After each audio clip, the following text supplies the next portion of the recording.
Christmas jingles, bro. Christmas jingles. We're Exactly. just chilling. Well, welcome to Sabado Session Podcast. Today, of course, just welcoming back Joey, the newly crowned British 66 champion. And of course, we have got Mo, as you always, you know, our third best 120 in the country. And Third best. Have I not been relegated to fourth best now? bro, who's ahead of you then? Tony. I still haven't been Tony's total. Oh shit. Yeah, okay, yeah. Fourth. Don't know what Indy's gonna say, but yeah. Listen, boys, Yeah, welcome to our Indy's fine. Indy's fine. The eighth place, man. Indy's fine. A different battle now. that's one. Boys, listen, can you guys hear me properly? Because I can hear a little bit Yeah, of an echo. All good, yeah? yeah. All Cool, cool, good, cool, cool. perfect. So yeah, this is our Christmas special. So we're just gonna be going through some of the highlights in Britain and around the world. So we're gonna be ranking some of the squats, bench, total we've seen, and some of the deadlift. Of course, again, we're gonna be mentioning probably best male and female performance or lifter in Britain. And of course, we will be touching around the globe as well in terms of how powerlifting is growing. 2025, boys, has been an exciting year. So again, I will start by asking you boys in terms of your perspective how 2025 has been. For me personally, what a year has it been? So what about you boys? Mo? I think 2025 has been a good year on a global scale for powerlifting in general. I think we've seen that's not only, if we talk about global and we talk about in GB, we've seen a very stark increase in the world record totals, especially from the men and women's side. We've seen an increase in the quality and the quantity of competition at the top end. It's almost like, I think, apart from maybe Jesus's weight class, and on the women's side, wherever Agatha chooses to compete, and then Amanda, every single class on the global scale is now competitive, which is insane. And then on the GB side alone, we've seen a very, very good increase in top end performances from a lot of GB lifters, both on the male and female side. I mean, we've had multiple, just with our British just went away, we just had multiple unofficial world record attempts and successive attempts on that platform, which is insane. I mean, 4 years ago, 3 years ago, nobody watched GB Nationals because we were just another number in Europe. We were there to fill up the numbers. And now we are having unofficial world records being broken at national level and talking about taking a beating to Euros, which is insane. So I think overall, phenomenal year for the powerlifting as a whole. I agree. I agree. Joey, what do you think? Yeah, like this year alone, like Worlds was amazing, World Games was amazing. Uh, like all the other events like the Avancus and everything else, like and then obviously more to come next year. Silent Work are doing their thing as per usual. So the sport is ever growing. It's testament to that from what happened this year. Mhm. So I'm excited to see what the following years have to offer. Yeah, I think for me, like, we had that incredible 2024, especially for Britain, where we done almost like, was it back-to-back silver medal team medalist on the men's side of the world? I think it was who got 2020. I think we got 2023 and 2024. I think something like that, if I'm not mistaken. 24, Mm. 24 was great for us. Of course, we had our first world champion and myself after a very long time. Is basically after, of course, Tony Cliff.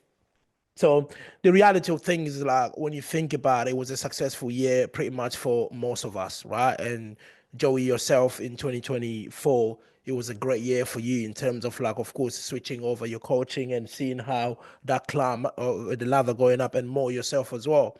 And even around the world, of course, we did welcome Austin Perkins in IPF.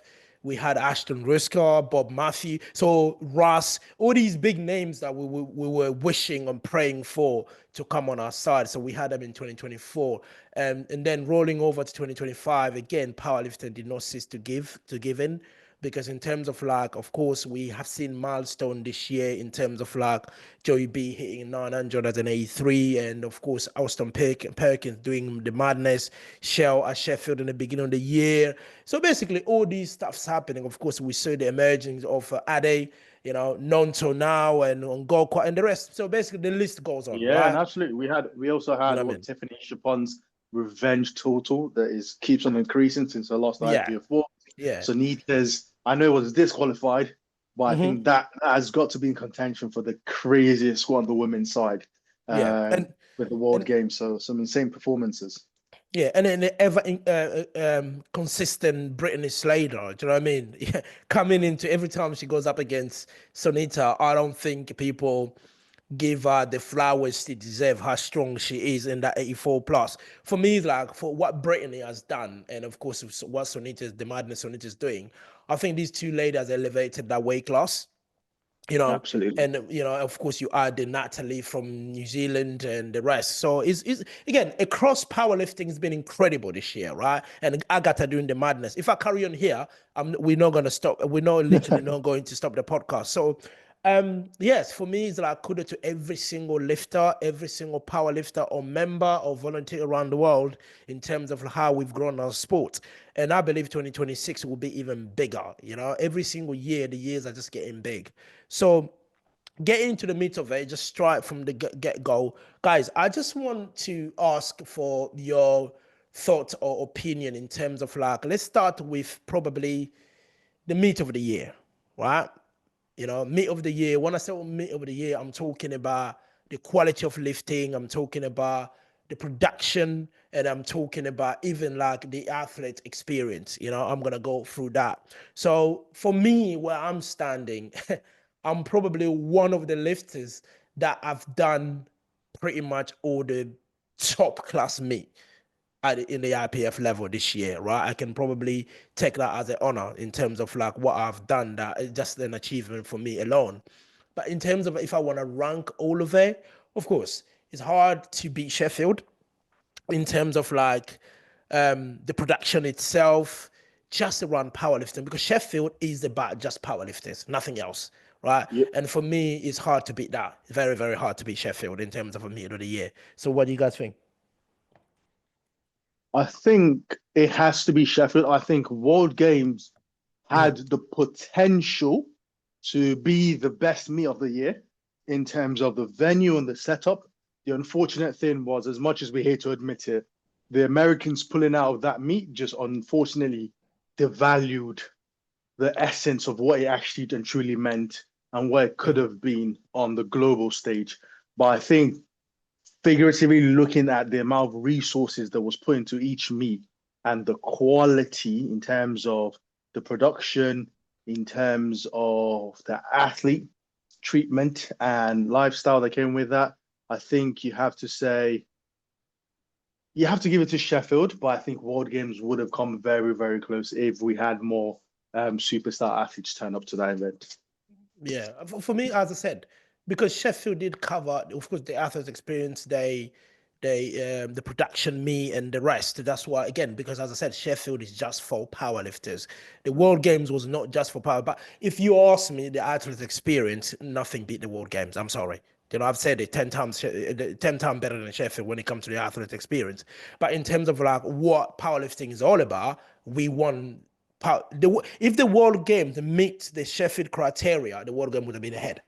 Simple. You know Absolutely. what I mean? Yeah. So yeah, so you can't take that away from Sheffield, of course. Joey, what about yourself in terms of like just what you've seen? Man, like, when it's like I gotta take it back to like 2024 because if I had to put a case forward, it was like, that world record total by Russ in the 83s. And then it got broken by you. It got broken by Joey B. And then like I guess the same case happens for like every other weight class, like Shell's 66 one, that's always gonna be etched in my head because it happened right in front of my face. And there I am thinking, oh man, like getting to Sheffield is gonna be a myth now.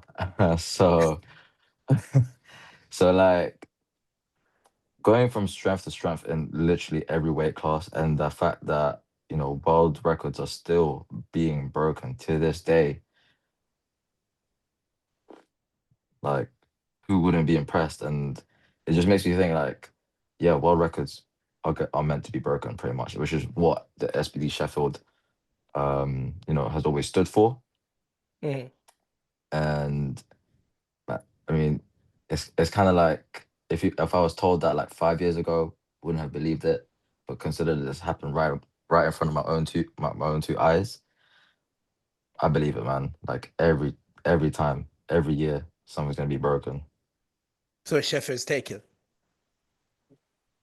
in terms Yeah, of the meat of the year for you. yeah, I would say so. Yeah. Mhm. I mean, yeah, again, like, I mean, what SPD and the team are doing, of course, Pete Spence and the rest, it's just incredible, right? I mean, I think Sheffield has been the standard how it has elevated powerlifting, how people perceive the meat. Do you know what I mean? Because Mm, nowadays, right, when you look even the local meat, it's just ridiculously good.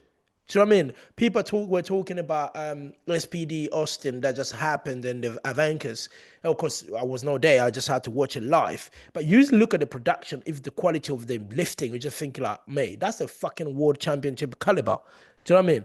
And then of course we just, Absolutely. Look at the French nationals that just happened this week. I mean, mate, that that was looked like IPF. insane. That the venue was IPF full size Mo. for a national, and the views were insane. The crowd that turned up was absolutely insane. I mean, the caliber of lifting and also the level of production that's happening for meets now, even at Mhm. national level, it's just frankly speaking ridiculous. Yeah, look at our British.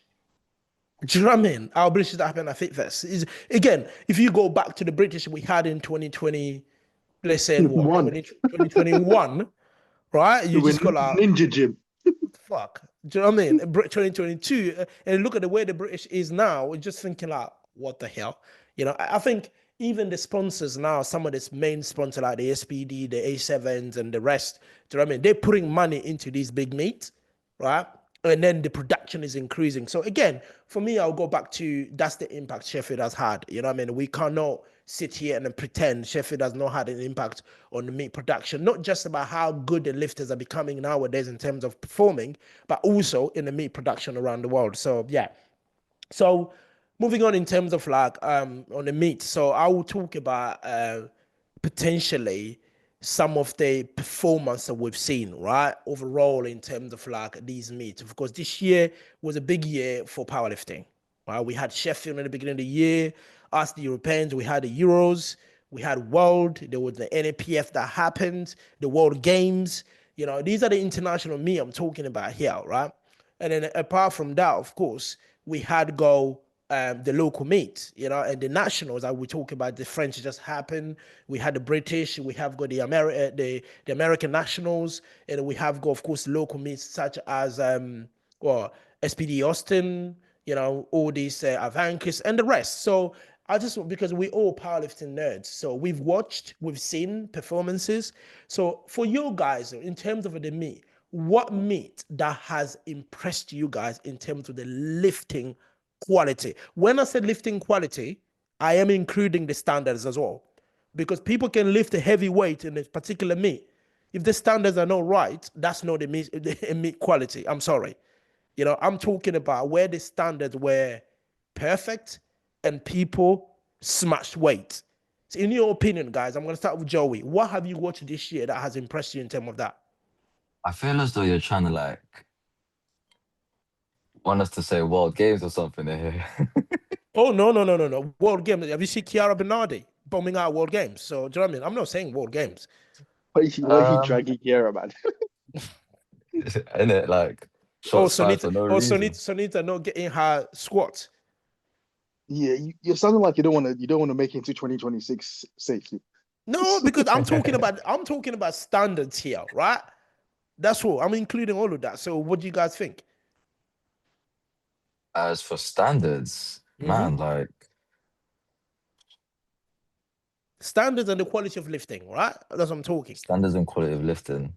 I Yeah. don't know. Like I still want to say world games, like purely because like it was a debut, and you know, granted, some people did underperform, but I think in hindsight, that's also good because it shows, for the casual viewer, like there is a standard to this sport. It's not just like we lift weights and that's it. Like we gotta hit a certain level of it, a certain standard. Like we gotta hit depth, we gotta make lifts, we gotta abide to the rules. And it's not just as simple as, oh yeah, he lifted, cool.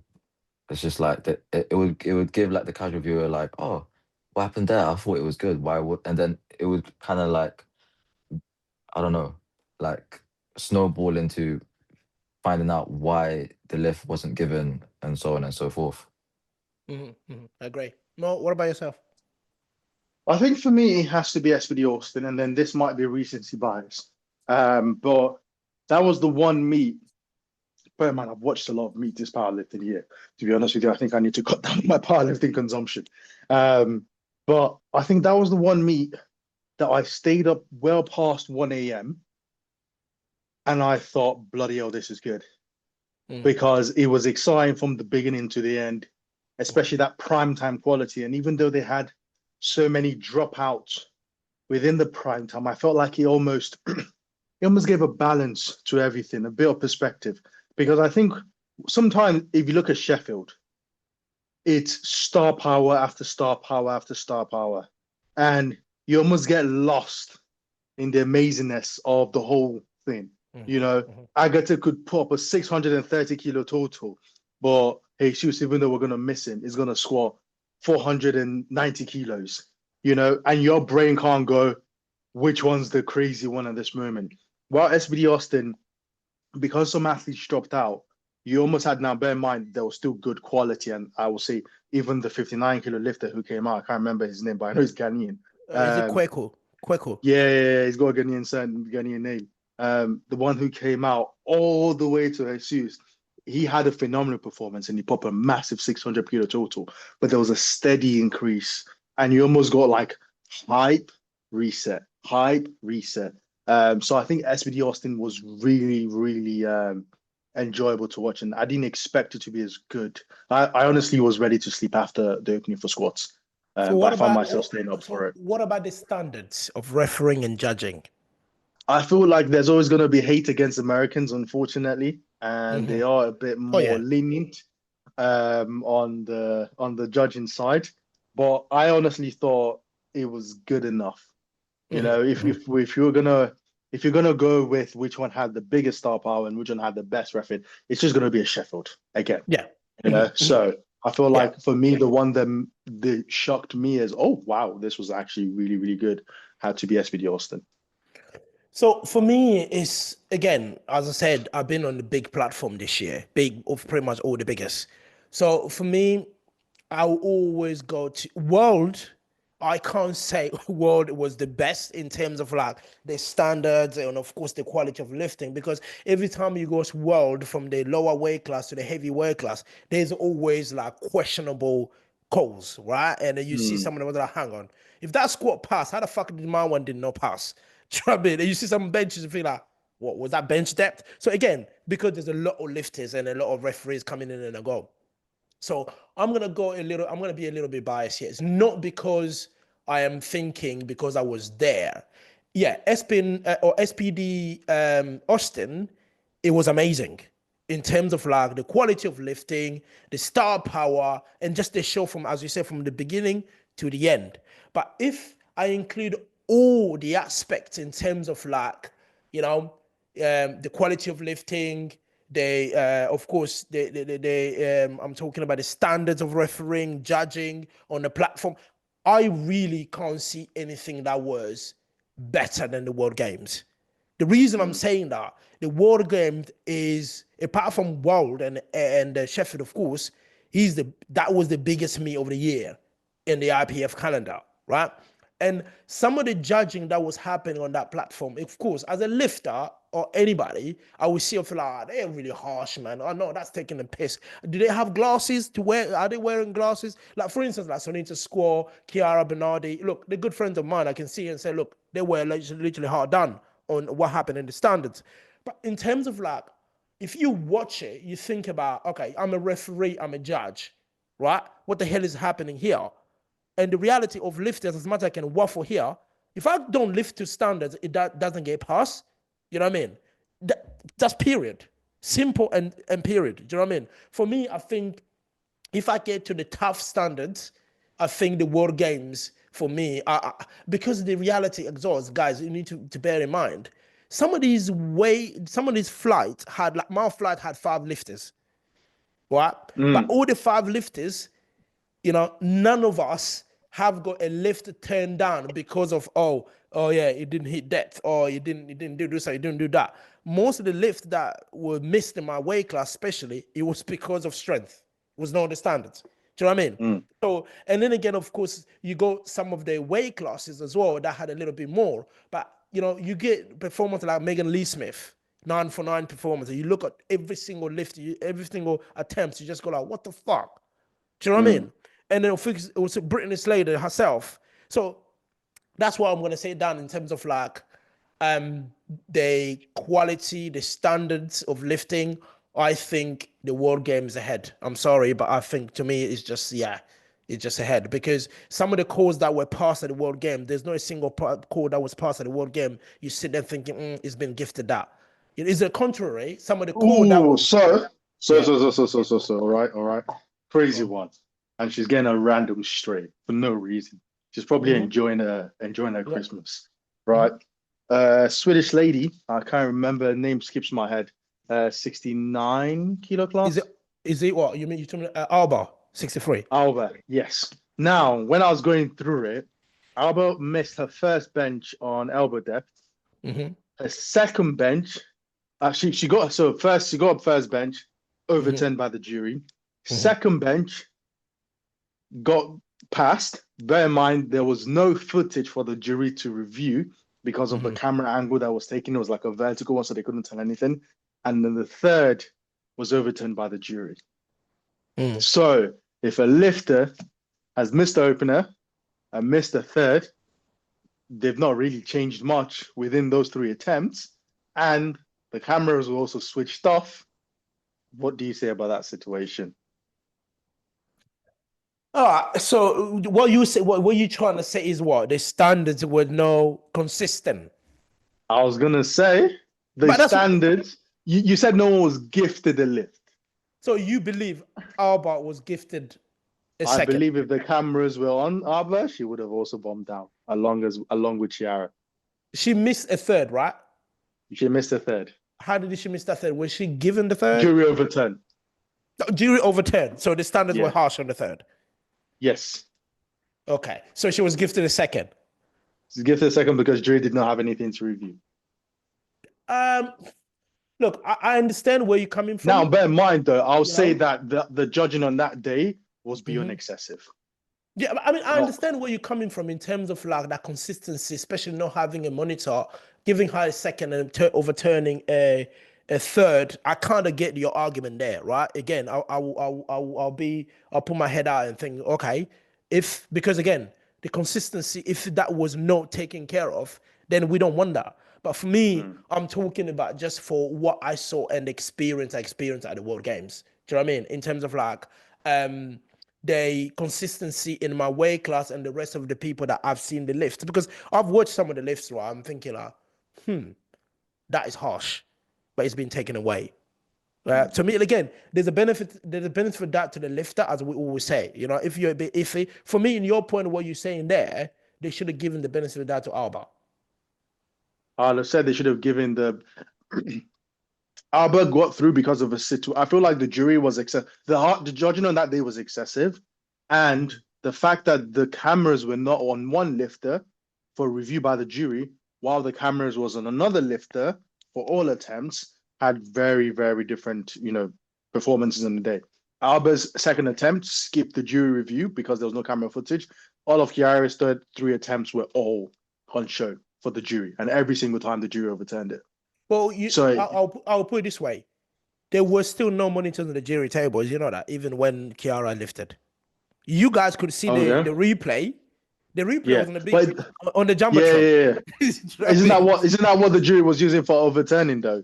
I have no idea. I have no idea if they were watching the Jumbotron or not, but there was no monitor on the jury table. So were they just kissing the wind and just going cool, let's hope it's that. I mean, we've seen it in some of the comps, isn't it? You know what I mean? So yeah, again, like of course, in terms of like, of course, this for me, that's what goes ahead.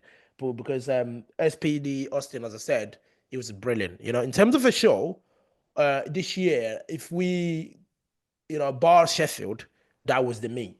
You know, probably I would say the best local meet of the year because of what we saw in terms of the lifting. You know, the people lifted weight. Even the people that came from the B group to the A group, it was ridiculously insane. Ridiculously insane. Yeah, So quality of it was good. my next one is on probably this a single performance of the year, right? In terms of like the single performance you've seen that almost have wowed you in terms of like the execution and of course everything else around it. I'll start with you, Mo. So this one's a bit of a tricky one because I'll give two. I'll give two takes. I'll give one which is I think probably more popular because of the amount of people they'll know and hear about the lifter, and then I'll give my sort of like second dark horse to this award. So I'll kind of split through that. So I think on the women's side, it unfortunately has to be Agatha's performance at Sheffield. I mean, I think it got to a point where everyone was sat down. And what would have probably rivaled that would have been a performance at IPF Worlds because she almost made 63 because she was sick, which is insane. But everyone at Sheffield was sat down just thinking she has got to stop at some point because this is now ridiculous. So I think Agatha's performance at Sheffield was definitely the performance of the year for me. On the men's side? On the men's side, it's a bit trickier. And I think I'm giving this one again because of, I forgot to give my dark horse. But on the men's side, I have to go with Rossa Ori's performance at Sheffield. And I think the reason why is more about when you look at the whole profile of the year for what he's done as an athlete. And then that's for him coming back from a loss, performing at Sheffield. And then I know we're not going to take it seriously, but then his performance at NAPF. So if anything, probably I'll say his performance at NAPF because that is sort of the accumulation of his expression of his abilities as an athlete on that stage. And I think for him to go through what happened with him in 2024, you giving him that very well-deserved L, and then to come back on enemy territory, let's say, perform, and then leave the weight class because obviously there's a surge in talent and everyone's basically surpassing or nipping his heels, and then go into another weight class and become a dominant presence within that weight class within the first 3 months. I think that has got to be very, very respected. And I'll say he, for me, takes the athlete of the year. And Joey? I'm gonna take a leaf out of Mo's book in terms of like men and women. Yeah. So for men, it's gotta go to Bob Matthews. This guy disappeared for a hot minute, came back and gave that immense total, and he's just there like he's still talking like he'll be ready. He'll be ready for Rondell and everything and whoever else. So I completely respect that. Like this guy did the proverbial locked in kind of year and then came back hot. And then for the women's side, I gotta give it to Joy Namani, man. Like almost nearly a decade in the sport and still like doing unofficial world records at total, I believe. Like that's insane. So that's pretty much my take of it. For me, like, okay, let's talk about just like the top one, right? And then we'll talk about second or third later. Of course, more, but start preparing your second or third. On the men's side, for me, I'm a little bit conflicted here, right? On the men's side. The reason I'm saying that is there is some performance, of course, happen in the local meets that are amazing, right? Against pretty much no competition around.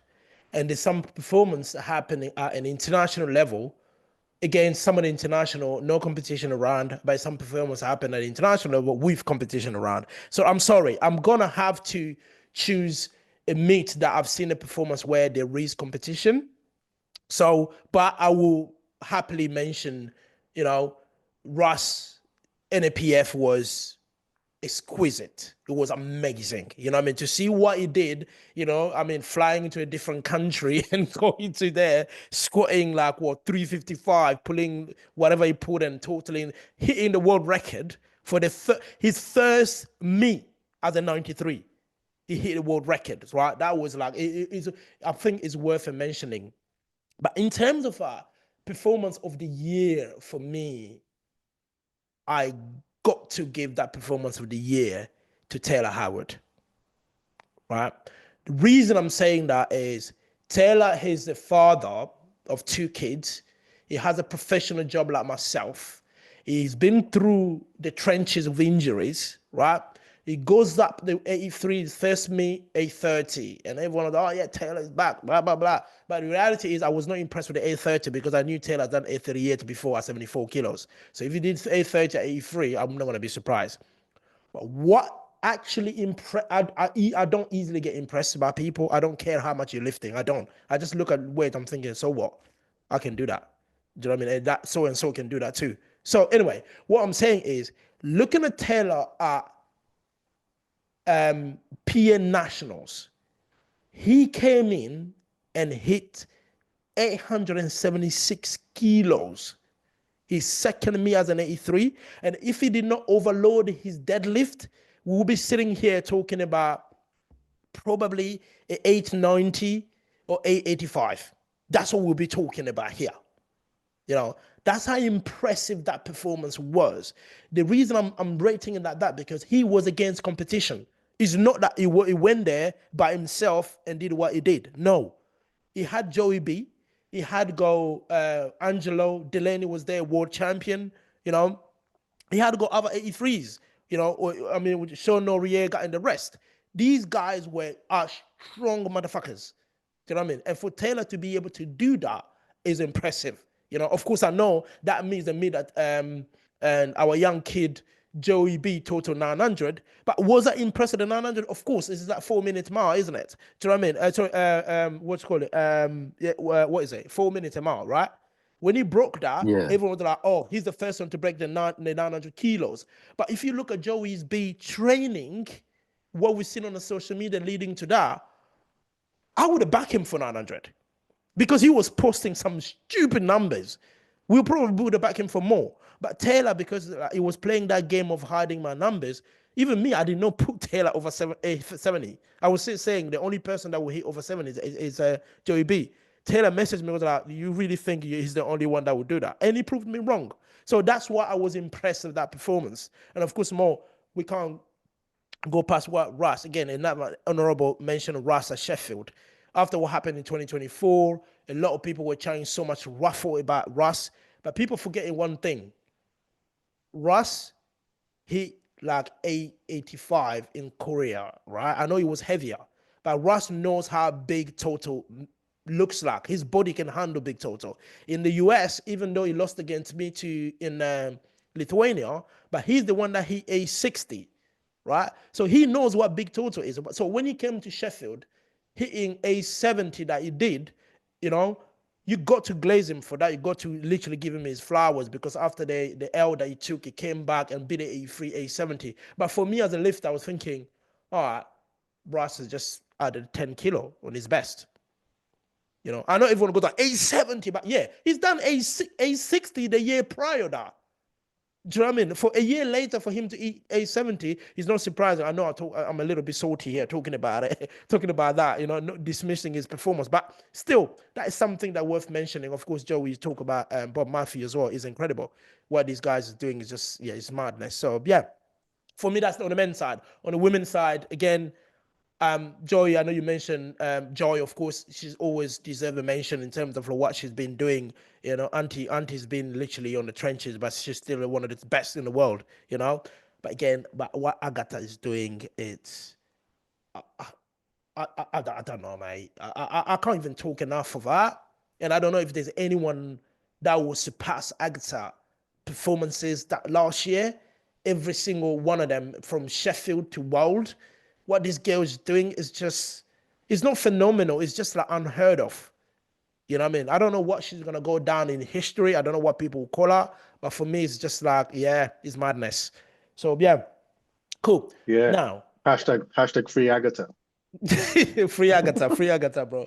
So Now, now, so I was gonna ask you though, because you've obviously, mhm, just to make a little discussion point, you've obviously selected Taylor as your male performance of the year. yeah, I would argue Shell meets a lot of those criteria also. yes, it does. But with Shell leading to Sheffield, even though he dropped down a weight class, Shell's was healthy. Shell was healthy. We all saw what Shell was capable as a 74. And him dropping a weight class to total 770, I'm not surprised. If you hit 825 as a 74, for you to hit 870 at 66, I'm sorry. I'm not saying, I can do it. People will say to me, oh yeah, drop to 74, go and do 800. I probably am not going to be able to do that. But the reality of what I'm saying is Shell was already at that peak, at the big numbers. To drop a weight class and then drop what? How many kilos? 55 kilos on his total. That's normal. Do you know what I mean? But with Taylor was on the verge of retiring, bro. Do you know what I mean? So this is why I'm seeing that performance for me from Taylor is like, until today, every time I train, I think about that. I'm just going like, fuck, how did he do that? Do you know what I mean? So yeah. So what's your argument in there, Mo? What do you think?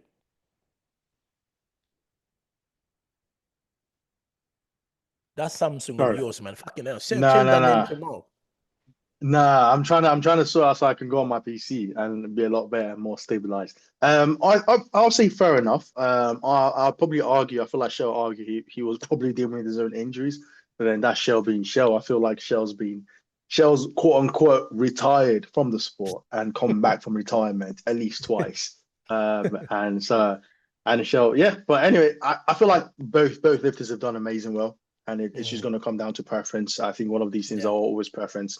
I think some honorable mentions, like I know you mentioned Bob. I thought Bob, to be honest, Bob, Anthony McNaughton, and I'll probably put Taylor more like breakout performance of the year in terms of like not necessarily, Bob is not necessarily up and coming, neither is McDonald, neither is Taylor, but in terms of putting that massive total on the platform and having a big increase in total from the last time they stepped on. I think those three lifters probably meet those criteria a bit better, but yeah, it's good ones. And of course, let's not forget the rudeness of Austin Perkins and World. That was rude. Yeah, Oh That is yeah. let me probably change that, ask you guys a question, but that was not part of my note, but let me just include that. So what was the rudest performance you've seen this year? Rate 3 performances. For me, number 1 was Austin Perkins. That was rude, right? That was really, really rude and disgusting. Number 2 is Shell at Sheffield.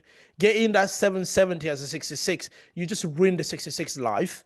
You know what I mean? That is just not nice, you know? And of course, on the men's side, my third one, I will probably go for Bob Matthew. Right? That was rude at SPD Austin. You've been away for a year. Rondell is one of them. We always say, who's going to touch this man? But Bob proved us he can beat Rondell. That's not fair. After everything Rondell has been through in his career, for you to come and do that in 2025 to Rondell, that's not fair. Right? I was not happy to see what Bob did. And of course, you know what I mean? And Marcellus. That's rude. You should have left Rondell at least with that accolade. Now you've taken that away from Rondell. That's not fair. Do you know what I mean? So yeah, those are my 3 rude ones. So what do you guys think on the men's side first? I think you just got to give it to Austin because of coming out taking your second attempt to win an IPF4, which is a testament of how far ahead you are in comparison to the rest of your competitors, which is very best painful. lifter as well.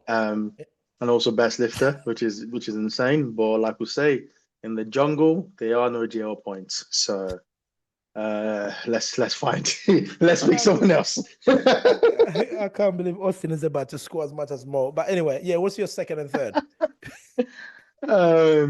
In terms of performance, I think Bob Matthews' performance has to be up there. In terms of making a statement to be closing the gap to Rondell. Now, I wouldn't say 10-10 has closed the gap. We all know the phenomenal talent that Rondell is, but also Bob Matthews is walking the talk. He said he was going to move up a weight class. A lot of people have doubted him, called him, frankly speaking, insane, because he's turned down a lot of opportunities just purely for this one goal he has, and to be weighing so light. Frankly speaking, I think he is the heaviest. Actually, he's just slightly ahead in comparison to Anthony McNaughton. But in a list, if you rank all the IPF totals from this year, where it's mostly dominated by lighter men from 93 and below, probably A70s, 83s, and 66s, Bob Matthews ranks number 3. And that's a testament to having one of the best performances pound for pound. So he's only behind Joe Bornstein and Austin Perkins by 4 GL points. And if you ask Bob did not cut for that performance. He was eating into it because he's trying to put on the weight. So I think his performance is really, really good. And I think you've got to give it to Joe Bornstein. I feel like it's probably lost its flair a little bit because we're getting close to the end of the year. But I think a lot of people doubted whether he would actually do the 900 at his American Nationals, and to do it on his second attempt. Now you can argue the second attempt was basically a third attempt. So frankly speaking, he just took his third earlier. But to actually hit the 900 on the platform was very, very and impressive. As a junior as well. Jesus. As a junior, and also disregarding the whole pressure of Delaney, Taylor, Sean Noriega. He kind of said, I don't really care. I'm just going to ball out and get this 900. And if you guys can hit it, cool. Let's see what happens. So I think that was very impressive. And Joey, your top 3? Top 3, men's. Perk's an easy one. I already mentioned Bob. For third, this was a tough one, man. Like, it would be easy to say Shell because obviously he ruined, my career as 66 forever.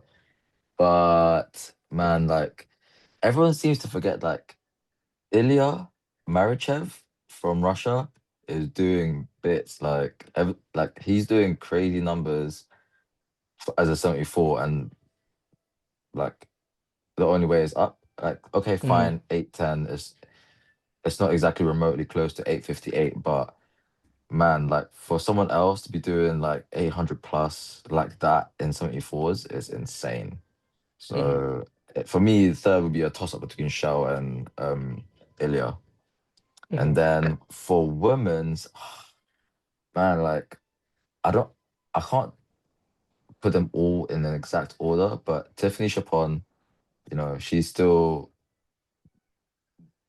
increasing her total, despite being in the same weight class, like, year after year after year. I already mentioned Joy, and then, like, just because I got a commender for it, but Sarah Naldi, when she bumped up the world record squat after cutting down from 63 to 57s, that's insane. So I guess that's the list for me. Yeah. For me, if I want to go back in terms of, like, on the women's side, of course, again, Agatha doing what she did at World last year, not even at Sheffield, I'm impressed about World, at 63 point something kilos. That's rude. That is rude. All the 63 should be mad. Do you know what I mean? That's rude.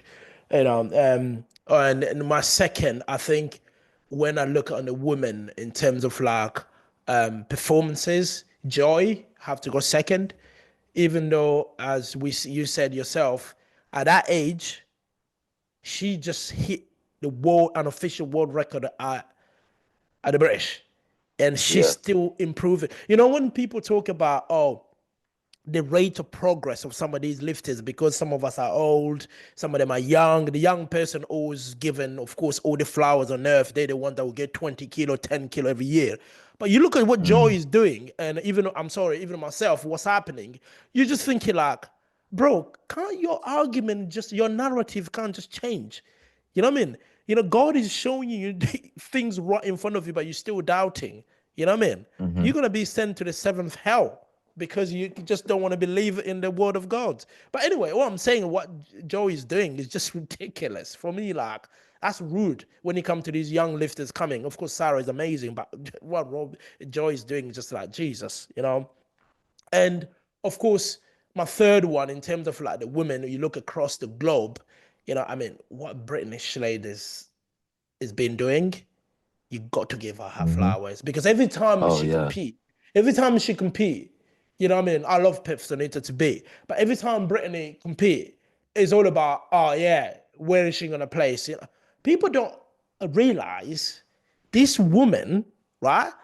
She's like what? She's a 3-time world champion. Yeah. You know what I mean? 3-time world champion. At 84 plus. I know Amanda Lawrence got the 5Ps. Amanda's like 5 times world champion, right? I think so. It's 5 times or 6 times. I know 5 times. Is it 5 or 6? It's 2019? 5. 2019? I feel like 2021? we've lost 2019, count, bro. 2019, 2021, From the first 2022, watch, from the 2023, first watch 2024. she did, Yeah. she's won every single one. Yeah, I think it's 6 times, bro. Yeah, Not she's 5. won every single watch she's done so far. Yeah.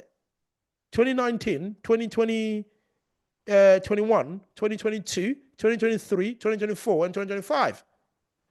Do you know what I mean? So, and then Brittany got 3. Not many will say I got 3 world titles, but she has, of course, Shepherd Chapon is just incredible as well herself. So for me, it's like, 6. yeah, that's crazy. That is crazy for me. That is crazy. So yeah, Mo, what's your top 3 on the women's side? I think top ones, unfortunately, Agatha again. And I think all you have to do is open powerlifting and look at the GL points. You can sort of see everyone clustered around 120 to 124 GL points from second place to, let's say, 15th. And then Agatha with a whopping 133 GL points. So to be almost 10 GL points ahead of all the women is ridiculous. And then she did that performance while she was sick, which is insane. So Agatha number 1, I think that she's just been in general disrespectful to the whole weight class for powerlifting on the women's side. I think second goes to Heather Connor. I think Heather Connor's performance IPF Wars was a standout, and I would hold my hand up in the air and say I did not see that coming. There was no version where I thought Heather Connor would be to finish upon, and to do it was an amazing performance. And then for my third, I think I have to give it to because what's the criteria? We're still on the route, aren't we? The route, yeah, the route. Yeah, we're still on the route. I think it has to be Tiffany Chapon. Actually, no. I think Rude has to be. I'm gonna change it, and I'm gonna give it to Megan Lee Smith because what she's currently doing to that weight class is she needs to calm down. It's too much. Crazy, bro. Crazy. It's, So it's too much. before we of course before we talk about the Brits and of some of the Europeans, so the last one on the international stage for all of us across, this is probably I'll go in my notes, the most surprising and disappointing performance we've seen across. Right?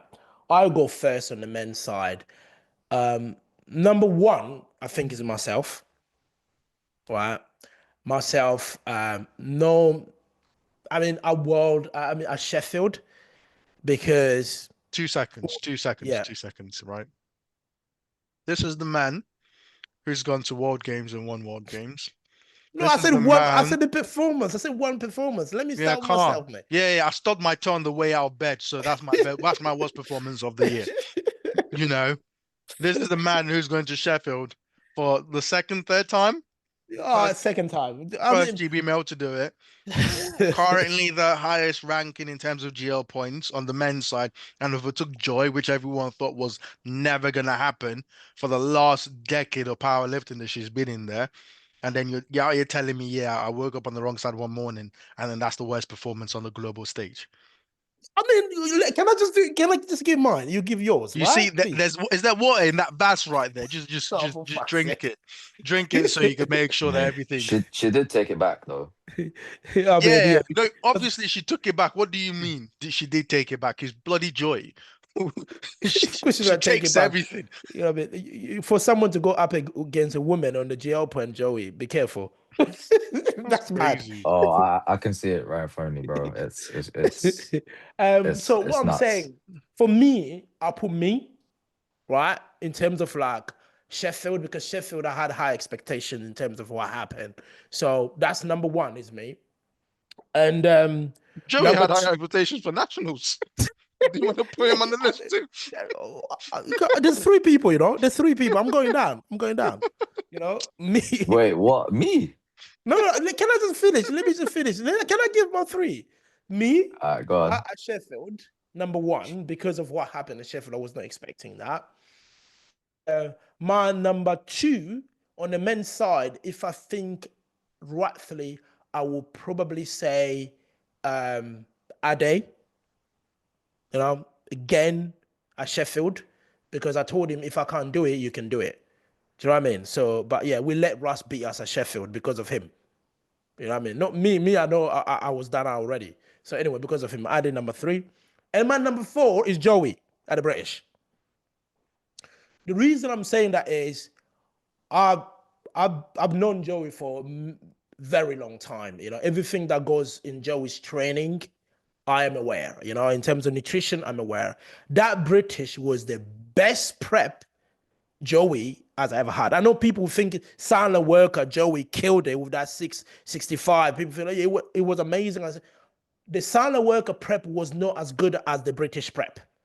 Take that from me. Do you know what I mean? So for me to stand there in front of him and for him to twerk with 222 kilo squat, that baffled me. That was I was looking 212. No, it wasn't 212. You're second. Oh, 220. Yeah. So you're 220. So I sat there, I'm thinking, this man has tripled this weight.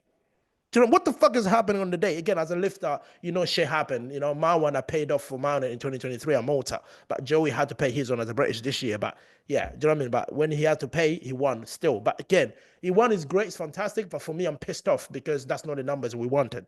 So yeah, that's my top three on the men's side.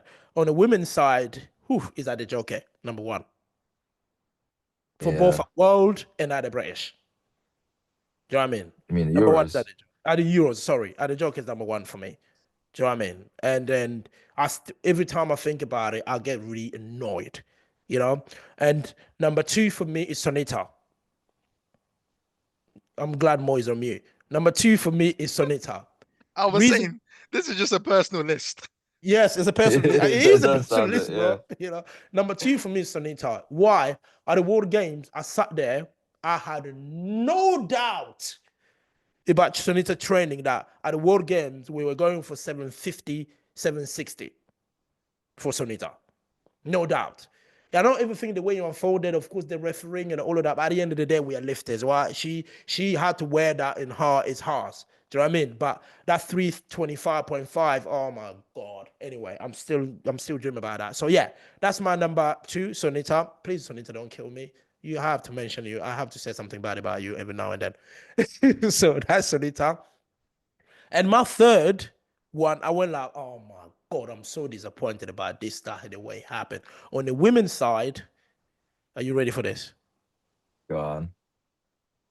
I can see Mo is looking at me. Is Agatha. What? Yes.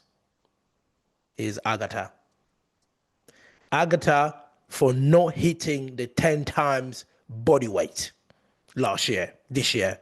Their mission was Agatha after Sheffield when we spoke. It was 2025 is the first time Agatha going to hit 10 times body weight. And I'm sitting here.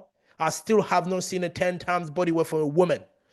And potentially Agatha is not going to be the first because she's been banned for a year. So that 10 times body weight at the moment, it looks like it's a Megan Lee Smith. Do you know what I mean? For 2026, if she comes back. You know what I mean? So yeah, that's mine. Controversial, but that's mine. Yeah, you live with that. Anyway, go Joey. Man. All right. You know, I'll start with an easy go for men's. In terms of performance, right? I guess the bad performance for me has to be Mo. Like squats weren't so great. Des wasn't too bad, but slip and sliding on the Eleiko soft pad. I don't know, man. I don't know if I can let that slide, you know what I mean? Like everyone loved benching on that, and then this guy is the only. Somehow he found a way to slip on arguably the best bench to bench on. Like, I'll get a drink. what can, Hurry up. what can you even go from there? But yeah, so that's one for me, Mo. Number two, I'll be real, Ade. Ade for me is number two because like controversially, yeah, you know, he did win the British this year. He beat Durance, but and the opportunities that he could have beat him, he just didn't have the minerals to do it. You know, even though he has the potential to. Don't get me wrong, like you know, me and him banter about it. He's always like, you're always on Durance's side, but you know, the results show the results, bro. Like, what do you expect? What do you expect to say? And then number three, man, number three, like. You got to put yourself in that on that list, bro. That shit performance, the British. Okay, What the fuck? fine. Yes, okay, fine. Me, I'll put myself in there. It wasn't the performance that I Were you actually expected. thinking not to put yourself in there? I thought you were gonna be number one. I'll put Mo in first. Jesus. What was that squat, bro? Jesus. I know. Look, listen, like the squat didn't turn up the way I wanted it to, and arguably neither did the dead. Um, actually, all lifts, to be honest. It wasn't the performance I expected going off of Silent Worker because, like knowing myself, maybe I could be wrong here, but in Silent Worker, had I, you know, done what I needed to do the same way the British, it would have been +5 on the squat. So probably another 2.5 on the bench, 5 if I'm really pushing it, and then 5 or 10 on the deadlift, and then that will put me in a much better position. But you know, the British happened the way it happened. So for me to even get the win on my arguably the worst day of that I've had in terms of I'm competing sorry, this year. don't sugarcoat it. No, I'm not giving you that. I'm sorry, I'm not giving you that because I've seen shit people didn't see. I'm not giving you that. That performance should be number one, but I get you put it third. That's your opinion, but my opinion is number one. With all the performances that you named there. So what about on the women's Okay. side? On the women's side, ooh, I mean, you know, like I do agree with the point with Adjoke because, like, before Sarah Naldi got the new world record squat, I genuinely thought like she could have got it. She had the strength for it and everything. It's just, you know, the powers that be,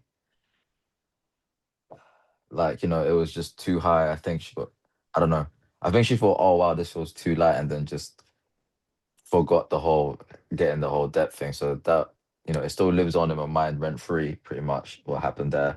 I mean, there's someone even sent me the video playback of my reaction after her squat because it panned in to where the GB lot was sitting, and everyone was like going, oh yay, 2-1. But I was just like, yeah, no, it's gonna get overturned, and it did. Um, let me see for women's. You know what? Considering like pretty similar to what I experienced at the British as well. Ziana, like that was not the total that I expected to get. Like she is capable of doing way more. So I don't know what happened. Something must have happened, like in terms of like the weight and everything else. But yeah, so that's the second one there for me. And number three,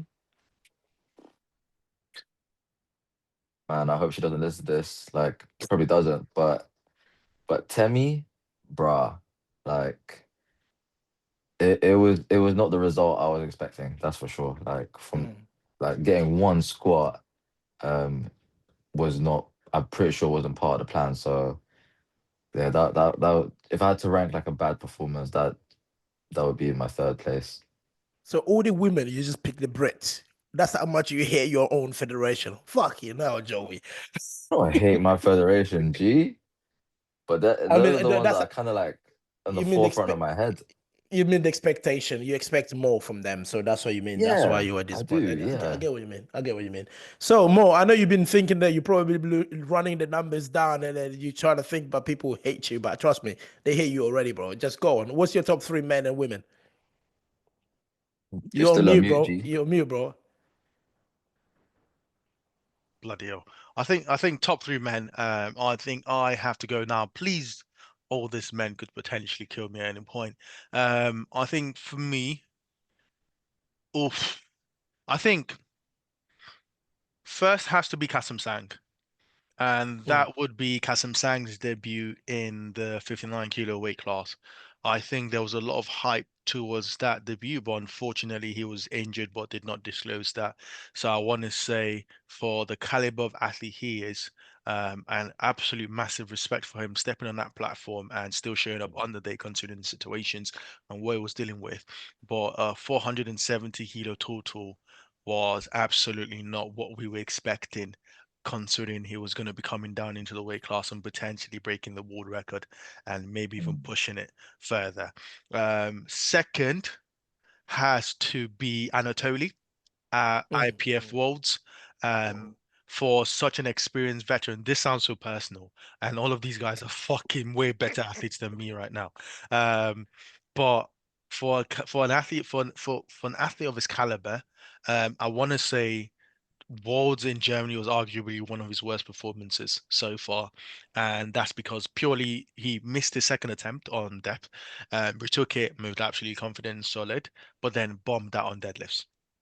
Yeah. And for someone who's been competing as long as he has at the level he has been, which frankly speaking has been amazing, I was very surprised to see that he performed that way. Now it is weird that Anatoly's body weight was extremely light on that day. He only weighed in at 101.7. So I don't know if he's dealing with some health issues in the background or if he's maybe trending back to a lower body weight overall. Who knows? But I think Anatoly's performance was probably number two. And then number three, just to give Ade a break, I think he's already feeling the pain himself. Every single time everyone sees him, they tell him he dropped the ball, but he knows that better than anyone. Has to be Jesus Oliveras, which is insane to say. But not qualifying for Sheffield was a massive surprise. And it's almost a shame because this is a lifter who's suffering from his own success. You know, imagine being the fastest guy in the world, and because you don't get a percentage of your own fastest time, you don't qualify. But I think a 1070 total from Jesus was very surprising for people to see on the world stage. And he even gave a few 120s the confidence to even call him out and say, hey, Jesus might be touchable on a bad day. Obviously, Jesus has rectified that with a massive 115, 1,153 kilo total he's put up again. Absolutely restated himself as the apex predators of all apex predators. Yeah. But I think that performance at IPF Worlds would be potentially one of the worst. Now, bear in mind when we say worst, we're talking about elite lifters performing slightly below what would be beyond exceptional for 98% of the powerlifting community, if not 99%. So I think that's the list we have Jurins has given us to make, and that is the list we have done. So hopefully we have not What about burnt the any women's bridges. side? Women's side. So women's side is a little bit more interesting. So I honestly think on the global stage, a lot of the women have performed well, and I think we're seeing that continuous rise in the powerlifting totals. Even some people you mentioned set PB totals, which is insane, or broke unofficial world records. So Mm. I think if I was going to go with the first person, it would unfortunately have to be our one and only Sunita. Her performance at World Games was very unfortunate with the missed squat, the 325.5 squat, and then that just brought her total down a bit, like a good amount, to be honest with you. That 727.5, which is still a monstrous total, to be honest with you. But Mm. that performance at World Games, which still got her second, which is so insane. Like on the women's side, all of these are monsters. Like I don't even. Mm. It's funny what we're trying to do. Secondly, will have to be Chiara Bernardi, which was the bomb out that happened at World Games again. I think that was just an absolute shame. Poor judging or poor execution of lifter depends on which camp you're in, but I think that performance goes up there. And then honestly, I could not pick anyone for third place. I was sort of stretching and trying to see who could I go. Okay, we expected more, but they didn't live up to that expectation. But I think on the women's side, everyone's consistently put up a total that is definitely worthy of respecting. So you don't want to pick a third. I don't have a thought to pick, unfortunately. No. So you don't want to be Maybe fighting Espin. Canada. Espin. If you wanted to, Ah. if you want to go for one. Bro, just say Espin on the women's side, you know.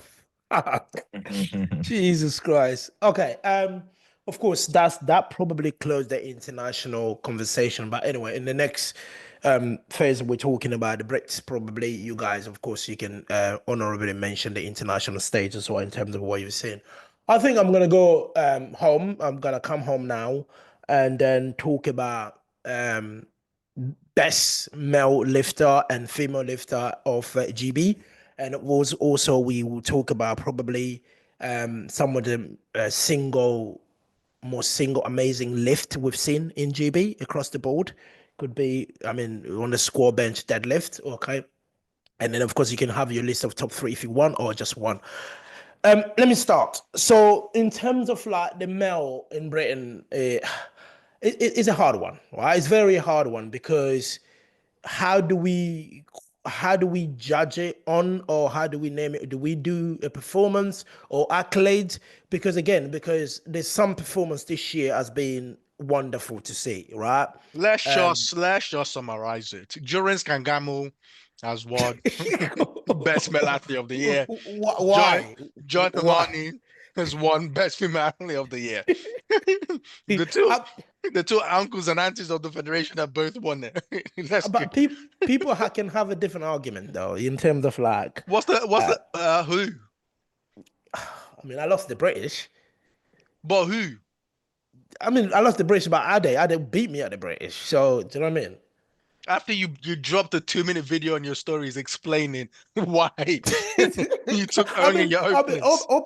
As Indy always said, Open IPF doesn't say that. It doesn't talk about the video. Open IPF only talk about the numbers. So I lost. Do you know what I mean? I think again for me, again as you said on the men's side, if I want to give my top three, is of course you see the likes of what Nonso has done this year. You got to give the kid, of course, his flowers, and Joshua as well on the junior side. And again, some of the juniors, what they've done is incredible. But Yeah, they slapped Mo. yep, of course.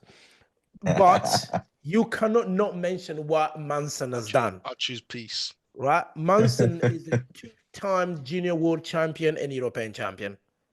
Mm. Right?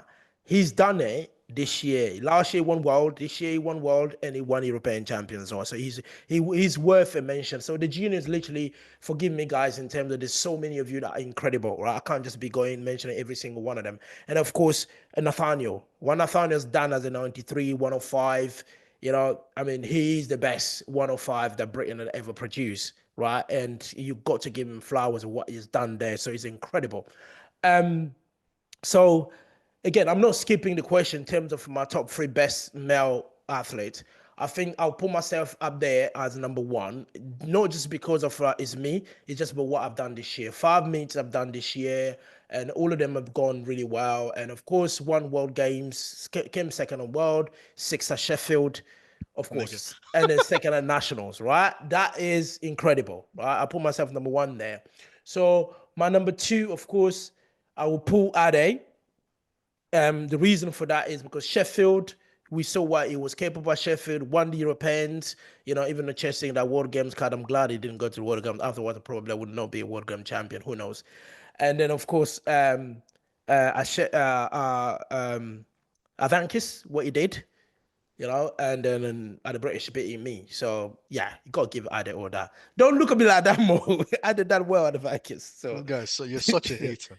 You got to give Ade that number two spot in terms on the men's side, not just on the GL point, but on the year. And then my number three on the men's side, I know I did mention the juniors. I'm not really including juniors with the man. You know, the only if I could include one, it would be of course Nathaniel, because he's went up against the man at the British, the seniors. But I will probably give it to Christian. Right. So the reality of thing is, Christian holding that fucking world record in Germany was for him to knock Jonathan Keiko out of the podium. You know, that's insane. This is Jonathan we're talking about. Let's fight. And Christian was in the verge of knocking him to third. Right? That was impressive for me. You know, the fact that he did not hold it on, and I was so pissed off about it. But anyway, yeah. And at the World Games, of course, he came in as a 98 kilos. We saw what he did. You know, that score actually surprised me. For him to score 322 the way he did, it was fucking insane, right? So you got to give him that. And at the British, of course, I know we're talking about the worst performance I was talking about earlier. I gave Joey my number 3, but probably I could have said Christian there. I was literally had Joey and Christian on that worst performance, you know, like that. But the only reason I went for Joey is because I know how the prep went. And for Christian, I know how the prep went as well. So in terms of like his external injuries and all of that, that's why I give him the benefit. I would give him a little bit of leeway there. But still, that performance of the British was fucking ridiculous, disappointing. You know, that's not what you expect from Christian at all. But he won. So yeah, that's me there on the men's side. Mo, men's side. So for me on the men's side, I have to go with Jurins for no extra reasons that need to be stated. I think in terms of performance for the year, it's definitely been outstanding and definitely leading the men's side in terms of performances, GL points, accolades, what do you want to name it. In second position, I'm actually going to go for Sam Watt. His 863 kilo total, 858 kilo total. He's done 863 at the Masters Classic. Destroyed the M1 record by a sizable amount. Is it M1 starts from 40, right? Yes. Yeah. So he's destroyed M1 and M2 because Sam White is now 54. Yeah.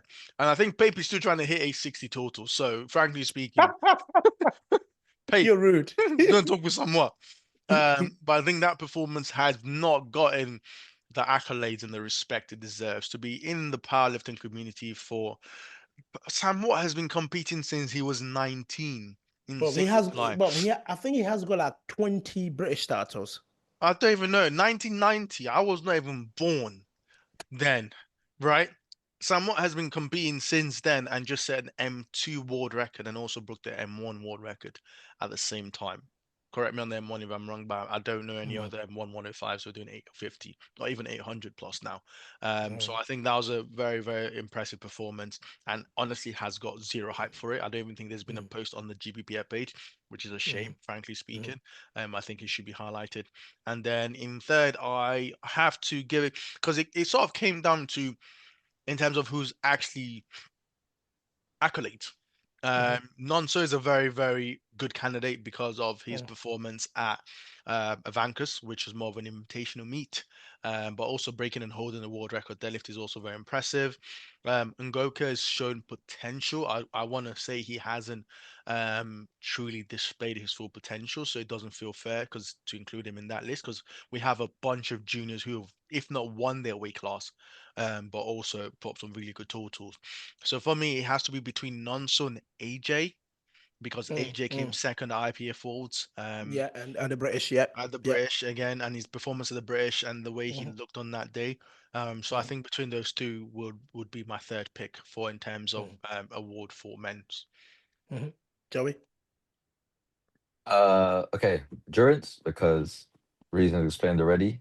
Christian because I was aware, you know, like the prep leading up to British, he was basically going through the trenches, and for him to claim his 5th title, that is insane to even think of. Like I can only think of like Joy that's ever done that, I think.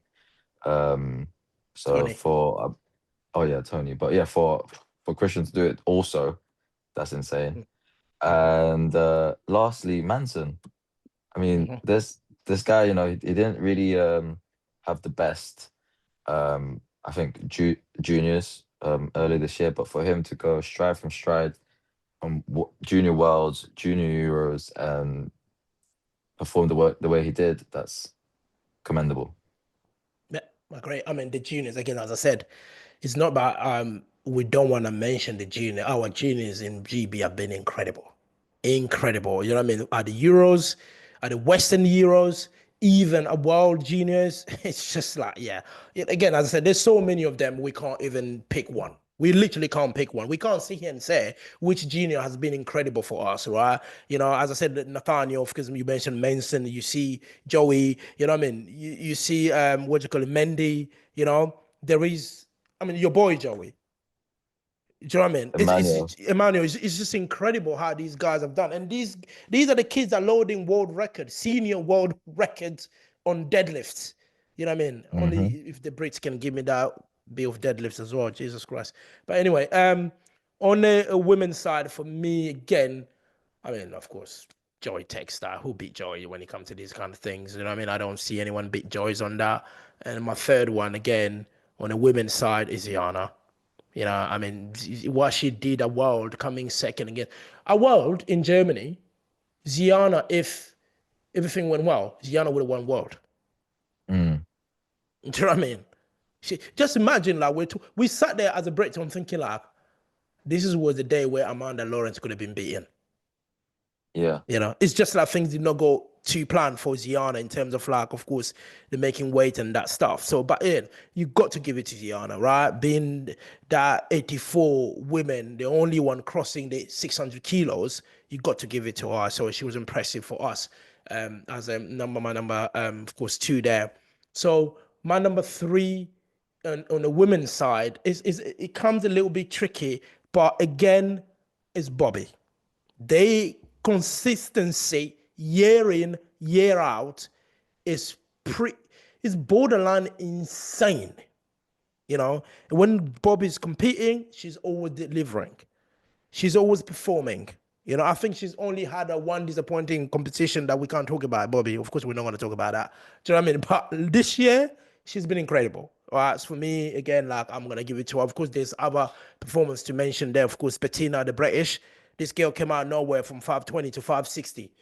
Do you know what I mean? You got to mention Mm. a performance like that. And of course, there's Aquin with that 288 world record, you know, and Toyosi as well, 2 mega 84 plus in our country. So we got to, of course, you know, I praise that. And then the other thing, as I always say, the 84 kilo class in Britain, if you go away from Ziana, you move down, you can see performances happening, you know, literally Mm. that class almost like blossoming, growing. And I wouldn't be surprised next year at the British, we start talking about a few 600 kilos on the 84. Do you know what I mean? I would not be surprised to see that. So because these guys are literally like, of course, putting down the work. So yeah, that's me on the women's side. So we go back, we'll circle it back, Joey, women's side. Women's, oh man, Joy, easy. So that's a slam dunk reason. I also want to say Melina, because like I never would have, other than way back with Erlov, like I never thought someone could go that much closer to Diana, but Mhm. definitely Melina as well. And then yes, of course, Diana. I know that she didn't particularly have the best meet at the British, but for her in her weight class to be totally in the 600s and above, that's incredible. Like so that's easy. Top three for me. Mhm. Mo? You're on Uh, mute, G. yeah, so for me, it has to be. I think it's John Marnie, just not to keep on going over and over her accolades, but I think phenomenal performance so far and more of the legacy as to what she's done. To add a bit more variation to the picks, I would go with more potentially more of a recency bias against Aquin. I think her Mhm. performance at British Nationals was phenomenal, a 671.5 kilo total, which pretty much demolishes. I think her and Toyosi are basically just pushing the standard as to what it means now for the 84 plus historically in this weight class. So it's very exciting to see her, and also her deadlift with 288 kilo deadlift at British Nationals was frankly speaking ridiculous. And then in third, I think we have to give it to Ziana.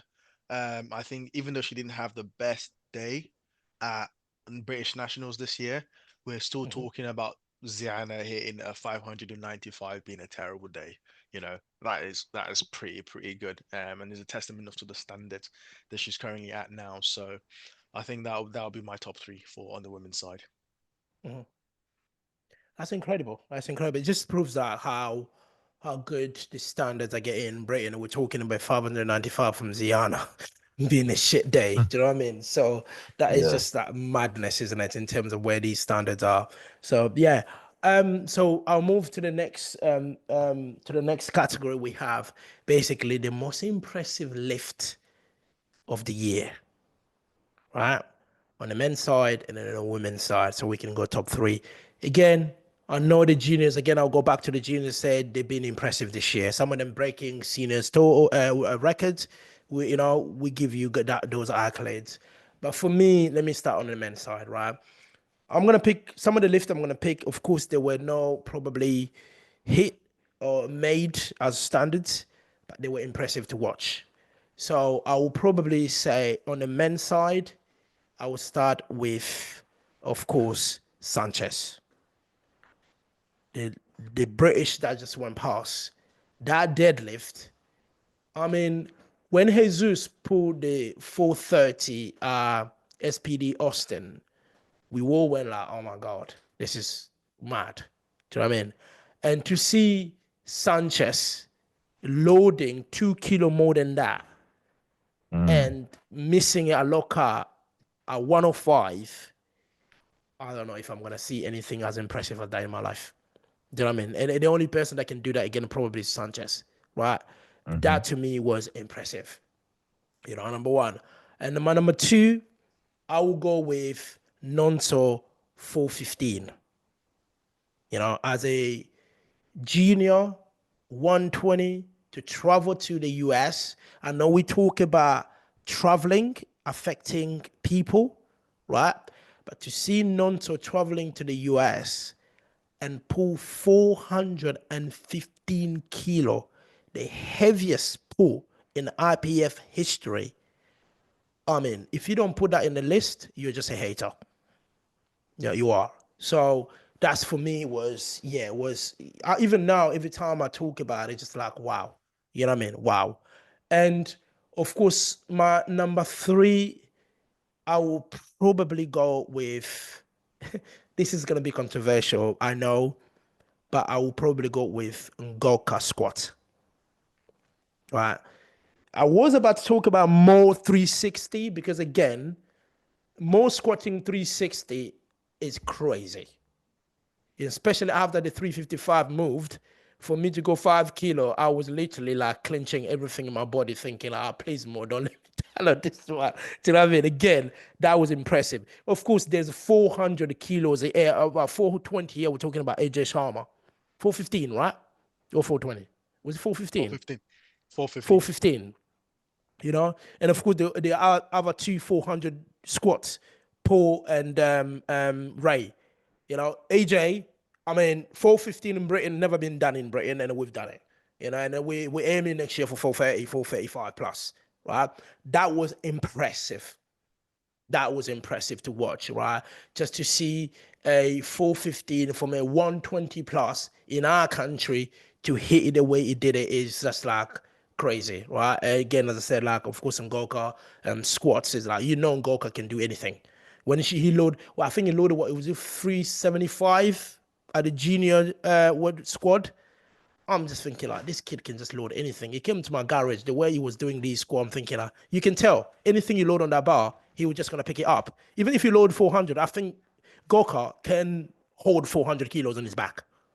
Do you know what I mean? I don't know if he's gonna get or not, but he can do that. So yeah, those are impressive for me. So yeah, Mo, top three. Top three. So I was trying to sort it out to see where I'd go with this. It's a bit of an interesting one, to be honest with you. I think top three in terms of performances. First has to be Nonso's 415 kilo deadlift at Avancus. I think we just have to give credit to the lifts that were done on the platform. I think Sanchez should have taken this and should have blown this out of the water with honestly the amount of weight he's attempted and the 420 he's done in training. But we're going to use on the platform as our standard to keep things consistent. I think you have to go with Nonso here.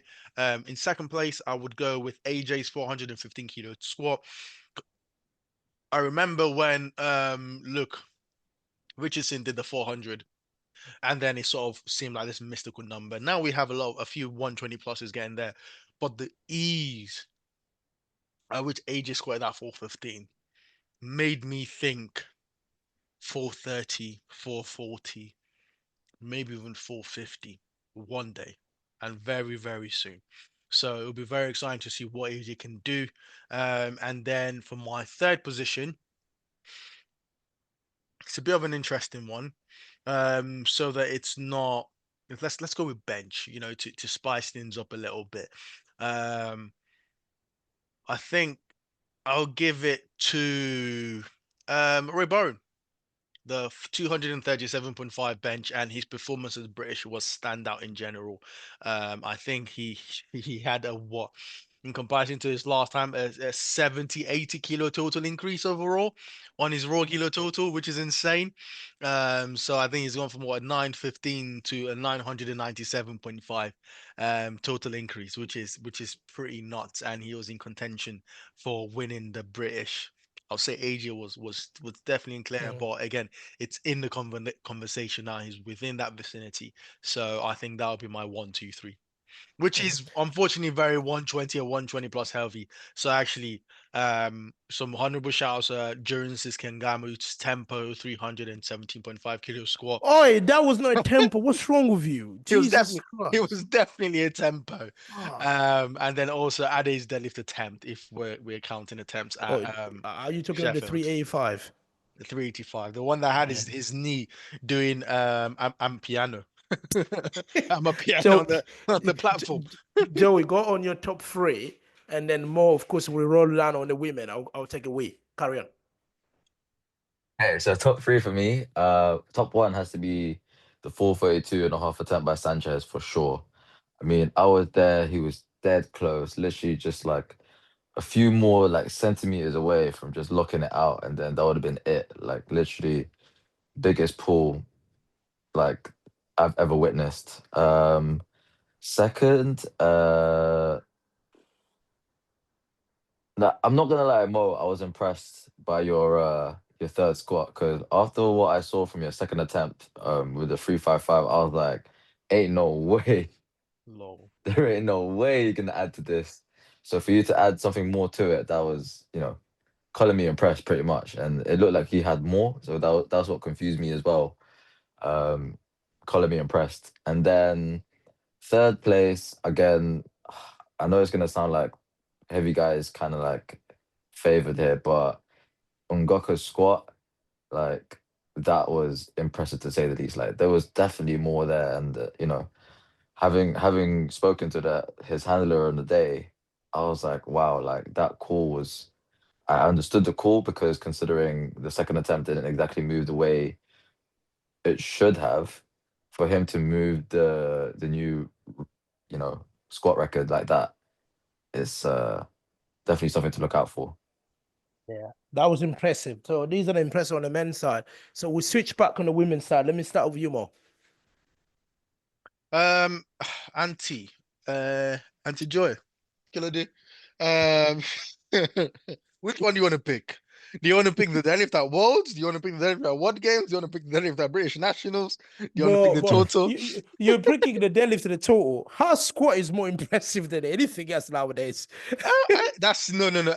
Auntie Joy squatted 185 back in 2019, 2020.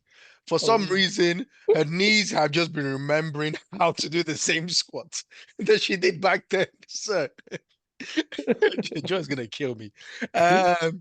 But I think you've got to give Joy. Joy's deadlift at 335.5 that she did at British Nationals is definitely a standard performance. I think second for me has to be Akwin's 288. Again, another unofficial Delhi forward record, which was ridiculous to be honest with you. And then I think in third place, I would go with the jockey's 187.5 kilo score. Although Bobby has done 190 in China, it's an interesting one. I think when I actually look at it, I kind of have to give it Joker's hit 189, bro. 189. Yeah, she's hit the British.